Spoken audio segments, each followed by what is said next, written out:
Your ears tortured. It's From the Front Row with Johnathan T, Rokford.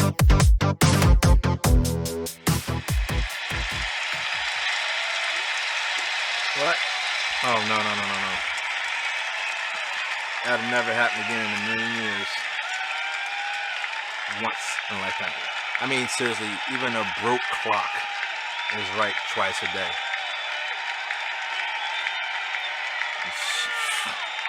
I'm still in disbelief. It'll never, ever happen again. What's up, WPA? It's me, Johnathan T. Rokford. Welcome to From the Front Row. We're about to hit those recaps, folks. After a tough weekend, a lot of performers were looking to get into the win column, heading into Hell in a Cell. Some succeeded, some didn't.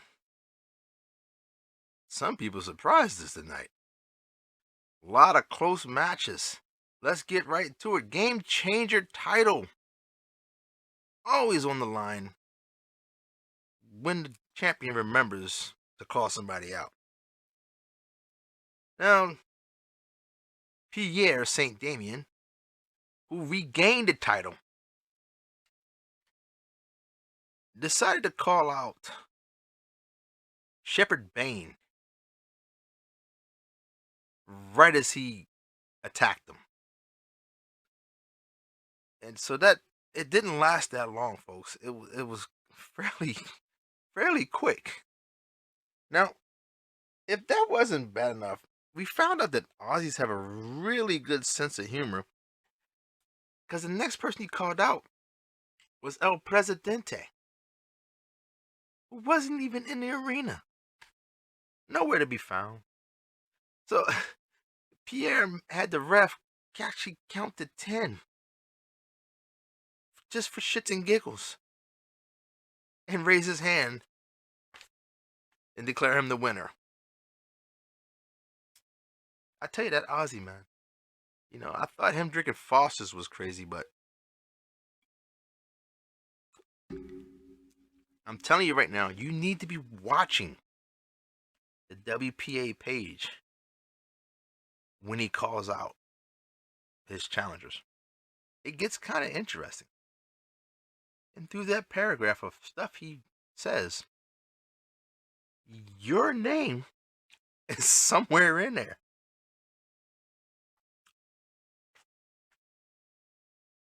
Plus, he has daddy issues, too. But as we got started on the official match card, our first match was, of course, the infamous, for whatever reason, WPA triple threat match. And not the one that now has a belt associated with it. Just a triple threat match. And it was taking place, and honestly, it didn't matter who was there. It really didn't. As two of the competitors didn't show up anyway. So Prime Time was declared the winner pretty much just for showing up.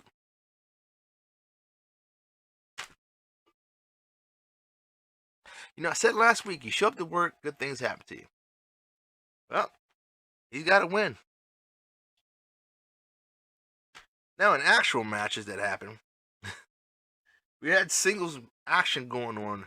Our first match saw Big Mel taking on the Professor. And it was a pretty close match. You got former champions, IC and heavyweight respectively, going up against each other. Professor, current tag team champ, and Big Mel, current trios champ.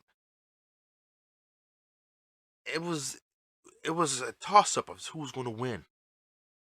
But at the end, Big Mel was able to hit the big bomb on the Professor and pick up a high-profile win against a tough competitor. Keeping the momentum going. You figure last week, won the tag team turmoil match. over the weekend, picked up some belts. This week, beats the Professor. I'm telling you right now, Big Mel looks focused. I would be worried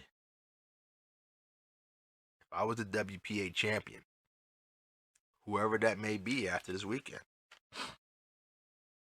In other singles action, we had the Resistance taking on the conspiracy theorist Emperor 2K Anomaly and defeating them handily in a match that was not rigged. Sorry, you just lost. In other action, we saw a close matchup between the Beast taking on Pierre Saint Damien. Well, we figured out why he had an easy night on a Game Changer title, going up against the Beast. Now, for most of the match, Pierre controlled it. But at some point, he made a slight error playing around with the Beast, and the Beast was able to gain control. Now, as the Beast went to go spear him, he knocked both of them out of the ring, and they were unable to get up in time to beat the ref's 10 count. So they were both counted out, and the match ended in a draw. Can't win that way, folks. You gotta have that killer instinct. Gotta have that ice in the veins. In other action, we had Bobby Buttercream taking on Robert Isaiah Salea. Who, folks, I think he's just trying to see how many times he can lose in a row. He broke one streak, so he started on a new one. But Bobby Buttercream was able to pick up the win over Rob. You know, it's not like there's anything new we say. You know, somebody beat Rob. Getting to be a common theme around here. But I'm pretty sure at some point in time, Robert will pick it up and pick up some wins. He's got to put in that work. In other action, we had a scheduled match between the Lumberjack, Tommy Celsius, going up against Johnny the Body. And the match never took place because, as always, there's always one or two or three or 4 or 5 people that don't show up to the matches. So the Lumberjack, after suffering a loss against the Carpenter, picked up a win, got back on the winning streak.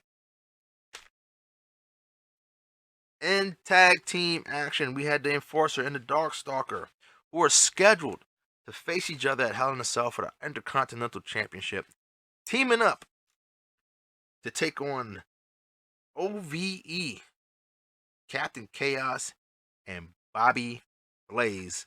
And folks, this match went back and forth. Mistakes on both ends.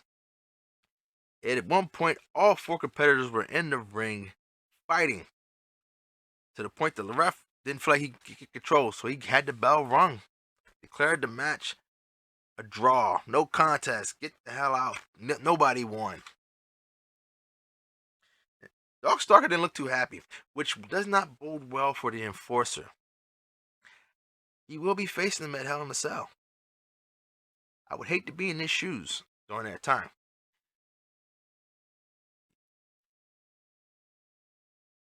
In other tag team action, we had Sinister, Jermaine Walker, and Johnny Rocco taking on Oreo Speedwagon, the Essential Jayla Masters, and Casper 2779.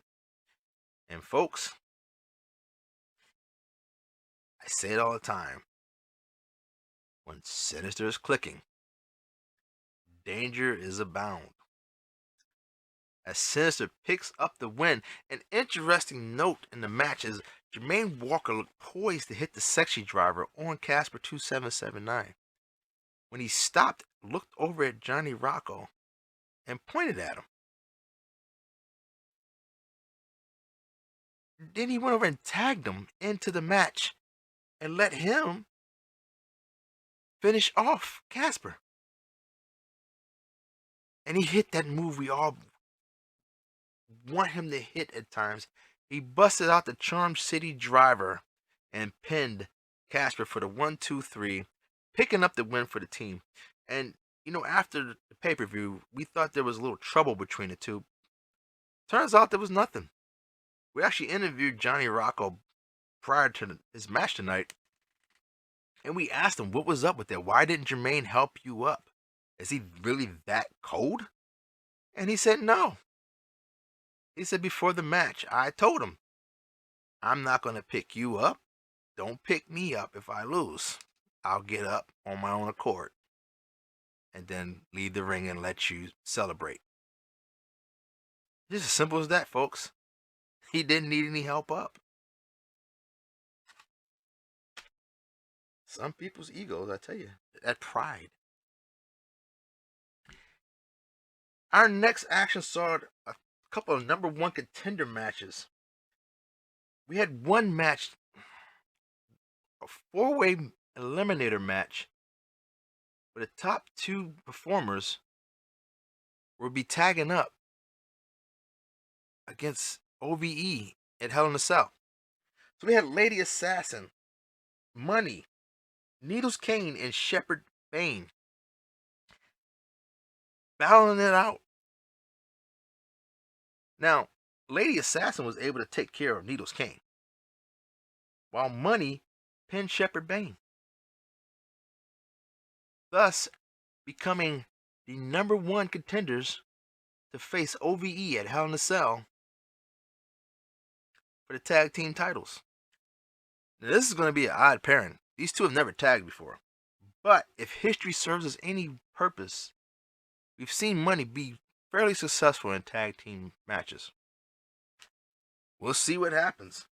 In our other number one contender match, we had Arc versus Flash versus the Wraith versus the Thai Villain in a match requested by our WPA champ to determine his number one contender for his title at Hell in a Cell. And all four competitors came out blazing. But in the end, it was Arc who picked up the win by pinning the Thai Villain, becoming number one contender to face Jermaine Walker at Hell in a Cell. That's going to be a battle, folks.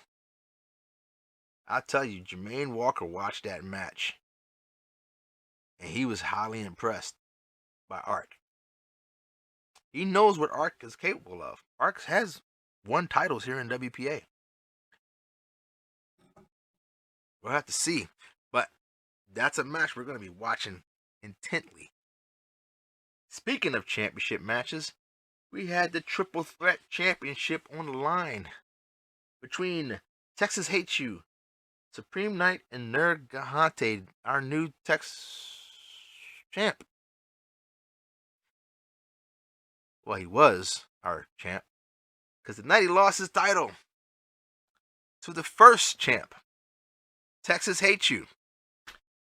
He got pinned, as a matter of fact. What more satisfying thing to get your belt back by pinning the guy that currently holds the belt? In our main event, we had Martel the Carpenter facing TV champ El Hijo de COVID. Folks, I hope you're sitting down for this one, because I'm about to say something that I probably may never say again for weeks.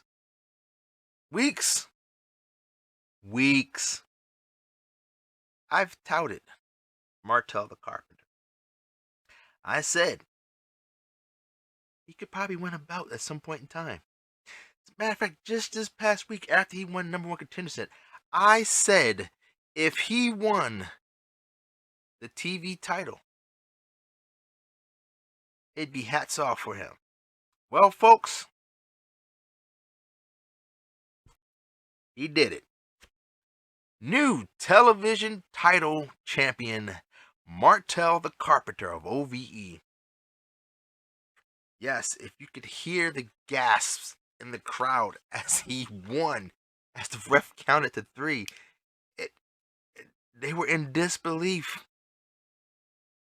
I heard some people saying, where's this Martel been at all this time? But he won. I'm not making this up, folks. For once, I'm not lying about it. Martel the Carpenter is the new television title holder. His first official sanctioned title here in WPA.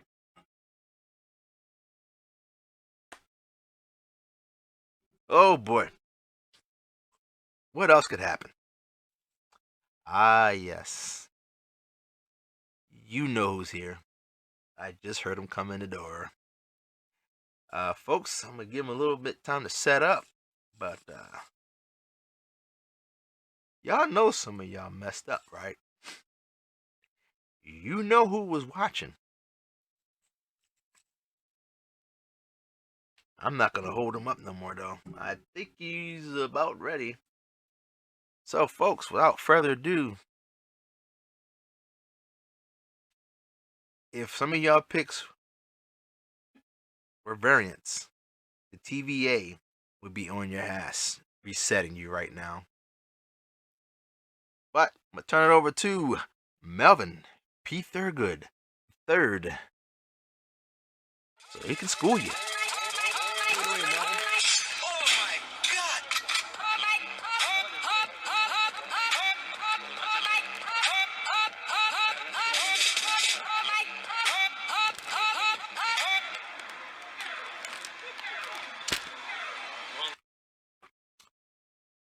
You know, I try to warn you guys sometimes, and I'm not even gonna apologize for being screw you. And you guys just don't seem to get it.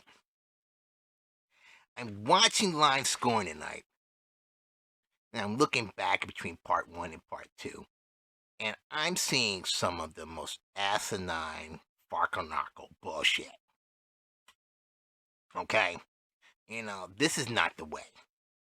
Folks, this is not the way. First off, you got guys that are given an opportunity to fight at Hell in a Cell for a world championship match. You're warned in advance you're going to be put in this match by the champion himself. And you don't even really pick. You just literally kind of, it might as well have been a one-on match between Flash and Arc. I mean, seriously. I mean, and then some of these picks, you know, seriously, the TVA is looking for some of you guys. Because you are messing up the timeline big time. First off, how are you going to pick Big E and KO? Granted, I know they're good competitors and all, but they're going against Commander Aziz and Apollo Crews. Commander Aziz, with the strike of a thumb, can knock you down. And it's his debut match. And you're going to pick Big E and KO? I mean, I could almost forgive it, but this is WWE, okay? You know they're going to have the new guy kind of get the win there. How else are you going to continue the story if the good guys win? I mean, it makes more sense. And plus, Apollo just lost a tag team match like last Friday. I mean, come on. Oh, and if that wasn't nothing else, the lack of cojones or testicular fortitude to just make a pick. Casper 2779. Really? You're gonna pick other? You're going against one of the top performers. He's in the top 5 with Johnny Rocco. He's teamed up with the world champ, who's probably one of the best predictors in the league. And you're going to pick other. Not even going to try to help your team. What did you think was going to happen? Nobody's coming out there to help them. I mean, God. I mean, seriously. I mean, and I've said this before. Willow Nightingale versus Ty Conti. And some of y'all picked Willow Nightingale. Now, I saw her TikTok. I saw some clips of her on the TikTok. And I can understand why you might think she could pull it off. But she's still like kind of a free agent, okay? I mean, seriously, folks. Yeah, she can handle herself in the ring. I've seen her pick up guys and throw them on people. But, honestly, she's going against Ty Conti. And you pick Willow Nightingale. The name alone doesn't even scare me. But, she's a capable opponent, but not against Ty Conti. Not in a dark elevation match. No, it's not happening, folks. It's not going to happen. Here's another one that got me. Here you have the Gun Club. Got a wrestling legend wrestling that night, and you're gonna pick the Chaos Project to beat them.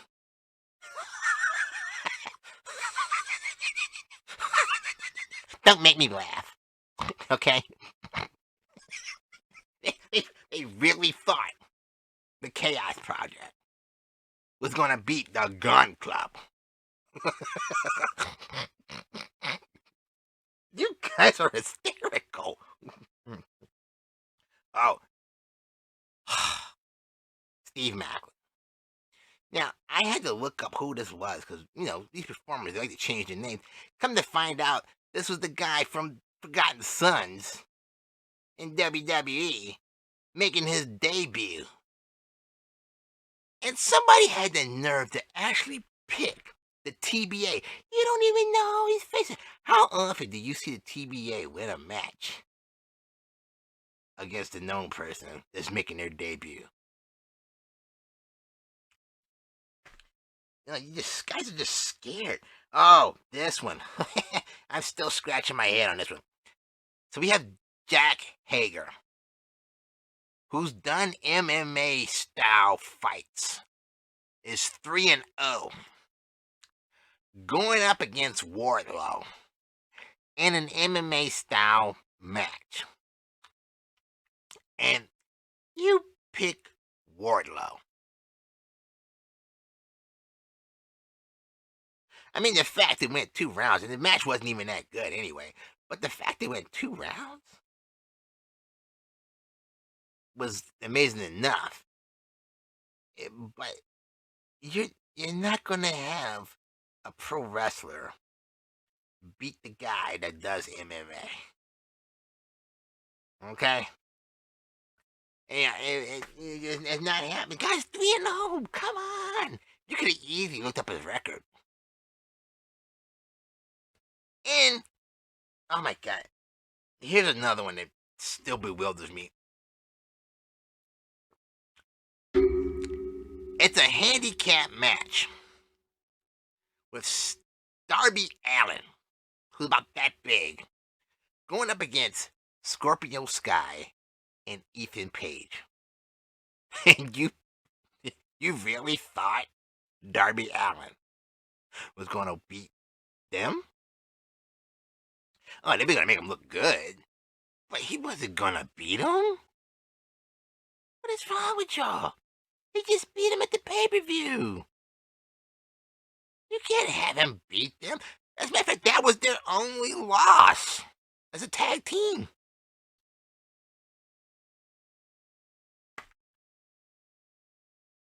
And this one, oh my God, I'm circling this one because if I ever see this again, it'll be too soon. You have Cody Rhodes teaming up with the son of the Enforcer, Arn Anderson, making his AEW debut against the Factory, featuring Aaron Solau and QT Marshall.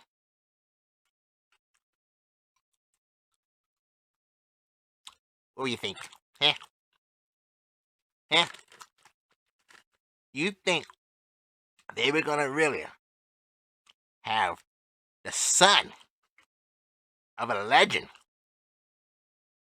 losing his debut match?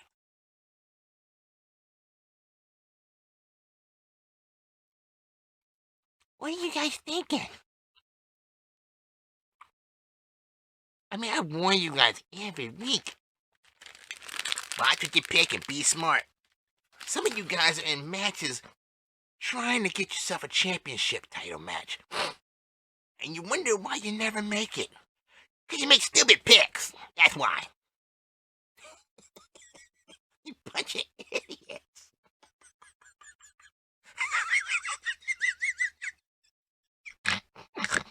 I can't with these guys no more. Hey, Johnathan.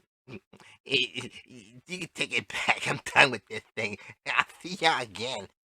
But man, I'm watching you. I'm watching you very carefully. I'm laughing half the time. But sometimes I'm not laughing. You guys need to be better at this. I mean, come on, seriously. Hit my music. I'm done.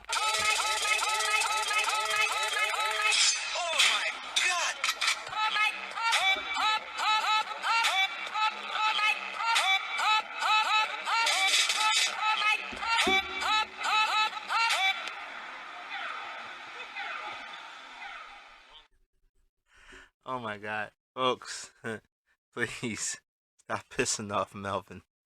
I don't know how much more he can take of this. Oh man, y'all make it so easy for him. Well, folks, that's all we're gonna have for tonight. Make sure, as I always say, enjoy your weekend. Take time to go outside and enjoy the weather. Hopefully it's not raining where you're at. Hopefully the sun is shining. Make sure you hug your loved ones and tell them you love them. Call that person you haven't talked to in a while. Find out how they're doing.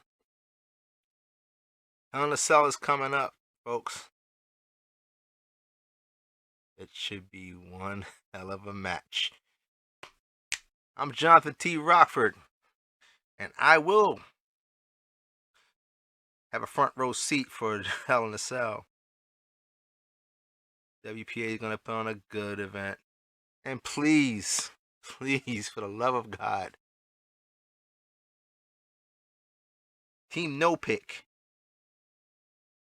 please make sure you put in some picks. Make it interesting. Make it fun. Make these guys work for that win. Take care.